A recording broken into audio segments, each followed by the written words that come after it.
May ginawa po akong video kamakailan lang na kung saan ito pong si Sindarov Habukir, aba naman talaga, chinampion po yung title Tuesday noon. Tinalo niya si Magnus. Tapos pati po sa random chess, tinalo niya si Magnus. Nag-champion din po siya sa elimination wherein kasali yung mga top 10 chess players sa buong mundo.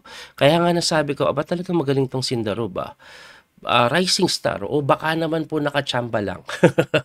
Anyway, ngayon po, Tuesday, March 25, naglaban na naman po sa Title Tuesday. Ito pong si Sindarov Habukir at si Grandmaster Magnus Carlsen. Tingnan natin kung chamba ba yung nakaraan o kaya niya ulit makaisa kay Magnus. Itim siya. Ang tinira po ni Magnus, A3 lang. Ano si Magnus? Teka lang Grabe si Magnus talaga, no? So, medyo nag-joke time na naman siya sa opening. Ayaw niyang tumira ng mga linyahan na malulupit. A3 lang. By the way, ang A3, linya pa rin naman yan eh. Ang tawag po dyan, Andersen opening. Anong idea ng A3? Magpapalit lang siya ng kulay. Gusto niyang maging black siya. So, kahit ano itira mo, example, nag-knight F6 siya. O, anong gagawin niya? Mag-D4. So, parang slab ang gagawing approach. Ngayon, nag-G6 siya, ang tinira naman ni Magnus, nag-C4 eh. Ayan. So, bigyan ko lang po kayo ng idea bago ko ituloy. Ipi-flip ko po yung board. Parang ganito po yung gustong gawin dyan ni Magnus eh. Ayan o. Parang ganito. So, kung nag-knight F3, nag-D5 po siya. Pagka G6, nag-C5. Ito po yung pinaka-opening na pinapasok ni Magnus. Reverse nga lang. At ang kagandahan dyan, balik na po tayo sa nangyari. Pasensya nyo na, medyo gumulo. Just want you to understand kasi bakit tinitira yung A3. Kasi tinitira ko yan sa tournament eh. Pag hindi ako prepared. Anyway, ang A3 parang magiging black ka lang. So, ayan na nga, nag-knight F6, nag-D4. Nag-G6, nag-C4. Tapos dito, tumira ng C5. Ito pong si Sindarov. Na kung saan medyo kakaiba na. No? Parang nagiging ano na po, binoni yan or bengko kung i-D5. Ang problema dyan ng white, may isa siyang extra move na A3. So, tingnan natin kung anong gagawin ni Magnus. Kinapture niya eh. So, ayaw niyang pasukin yung ganon. Ang kagandahan naman po sa takes ngayon, since may A3 na si Magnus, pwede na po siya mag-P4. So, pagka-takes po yan, Bishop B7, nag-knight lang po sa C3, tamang develop si Magnus, nag-castling, and then inipor na. Okay, so since 1 po na po siya, at marami po siyang pawn sa sentro, ang sabi ng engine dito, lamang daw po si Magnus slightly better. Ang problema lang dito ni Magnus, hindi po siya nakakasling eh. Materially up, lamang sa sentro, pero hindi pa nakapag-castling. So, yun ang nangyayari dito. Ang ginawa po ni Sindarov is nag-knight po sa A6, hitting the pawn on C4 na dinipensahan. At pagka-depensa po ng Bishop, D6 ang pinawalan. Number 1 engine move yan. So, anong pinakaplano ng D6? Di ba? Kasi, ano to eh, bad pawn na to, double pawn yan. Ba't mo pinapalit sa healthy pawn? Eh, unang-una, kailangan po kasi makalabas yung bishop. So, ano mangyayari pagka takes? Ito po gagawin yan, tingnan nyo. Kinapture yung pawn, nag-knight lang po sa may G4. Aba, matindi. Another excellent move na naman.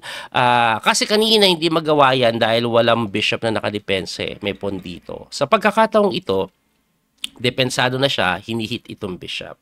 Ang tinira po niyan, nag-bishop F4. Pagka bishop F4, queen B6 lang. Talaga nga naman. No? Nakikita niyo mga tira ng Sindarov. Grabe, mala engine yung mga galawan niya, guys. So, pinapakain yung pawn, pero hindi mo pwedeng gawin yan kasi may mati threat sa F2, may pressure din po sa B2.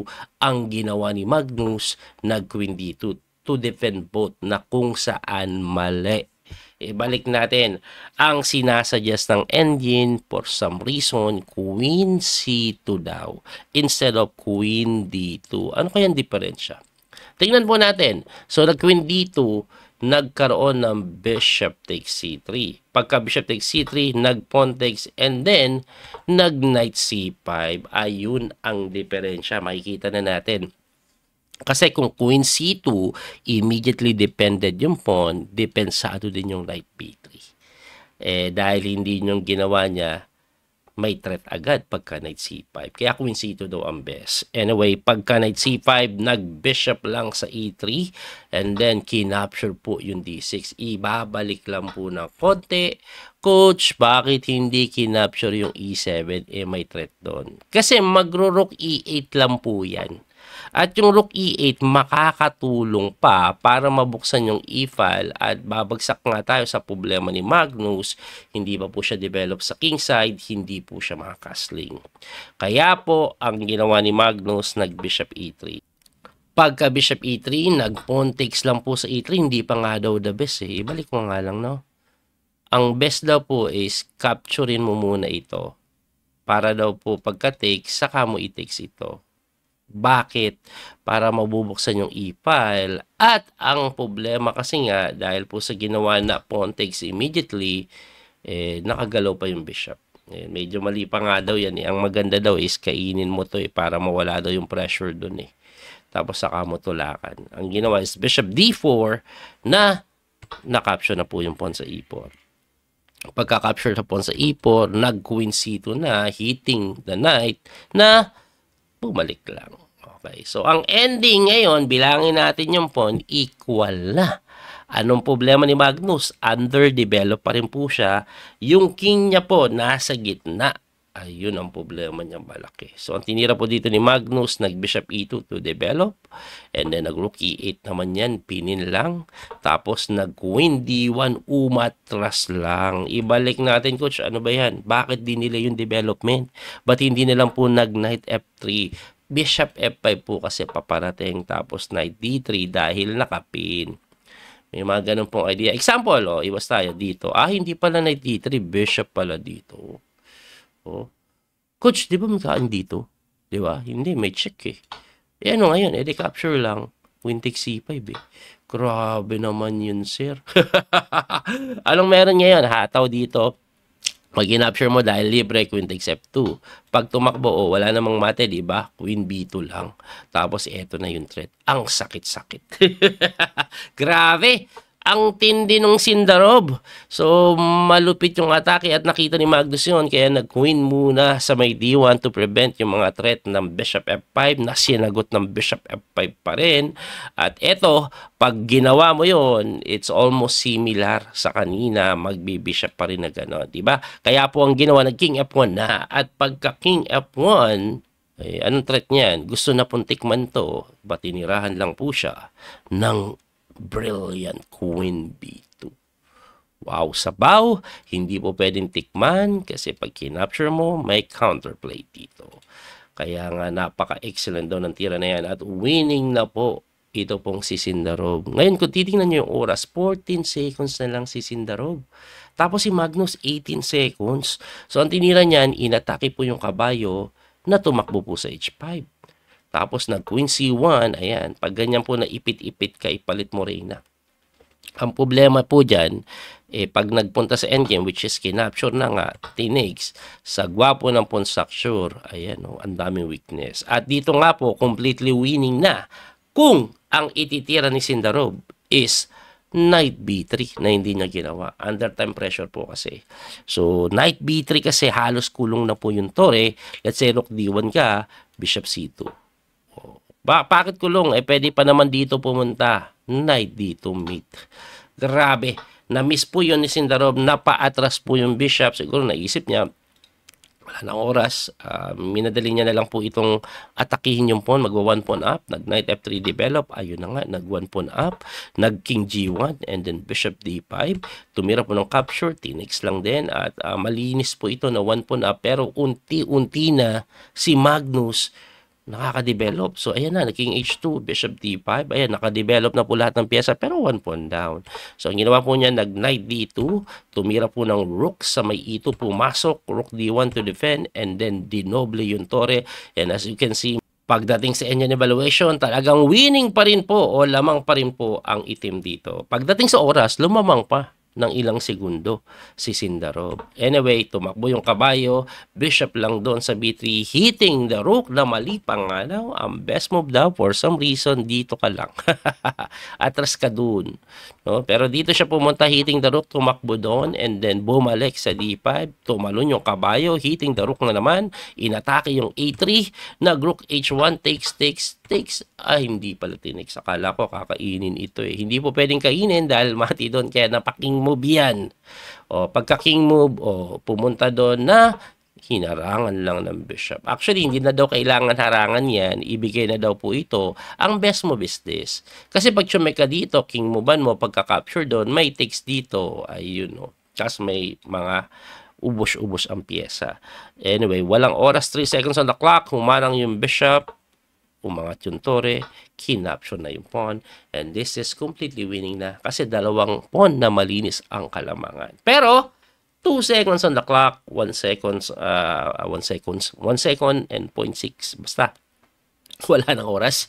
Nag-rook D2, ayan, dinipensahan yung pawn, umatake sa kabayo, kining mo ba lang, nag-F3, rook C6, talagang binibilisan na lang nila, pero ang plano po dyan ng black slowly, dapat makapagtulak yan. Ayan ang, hindi, pinalit muna yung bishop, very good yun, pero tinulak pala. Lakas kasi ng kabayo pala, tuloy-tuloy, no, kung sakali. Anyway, pumunta din yung bishop, tuloy-tuloy na nga, ayun, depensa na naman, tumalon yung kabayo, it's all yours baby, atake mo na yung bishop na yan, wala nang pakialam doon, oops, inatake yung bishop, oops, inatake yung kabayo, pumasok na, ayan yung kabayo, iikot din, no, winning na po ito eh, winning na, at ayan na nga po, matindi yung pass pawn, tulak ulit, bishop C4, para sa yung bishop C4, ayun, yung king. Anong meron dyan? Haharangan. Hindi naman yan makatras dito kasi may ganito. Tapos isa-sacrifice na makapag-promote. Grabe. Wala na yung harang at pre-promote na lang. Nanalo na si Sindarov. Kahit paning time, nadala niya pa rin.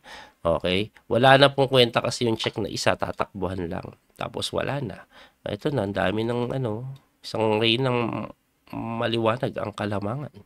At dahil dyan, panalo si Sindarov sa round 7 encounter nila. Pareho silang 6 out of 6 na naglaban eh. Pero dinali na naman ni Sindarov si Magnus. Anyway, normal lang naman natatalo si Magnus pa isa-isa. Ano ang overall standing? Yan, tingnan natin. Nag-champion ba si Sindarov? Champion si Sindarov. He's tied with Gukesh and Hikaru Nakamura. Si Gukesh naglalaro Asa na si Magnus? Si Niemann is pang 8. Magnus is pang 9. Teka lang.